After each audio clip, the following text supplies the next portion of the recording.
พอดีได้เนื้องัวมาพี่น้องคืออยากกินสมขั้นสมงัวเลยพี่น้องบาดนี้ครับมุนพี่น้องบ่ตกมุนคักเด้อแหลกแล้วพี่น้อง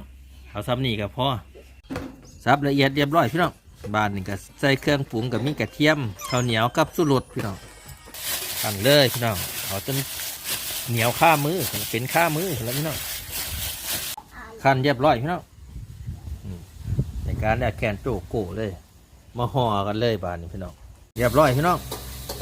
2 4 6 7ห่อพอดีพี่น้อง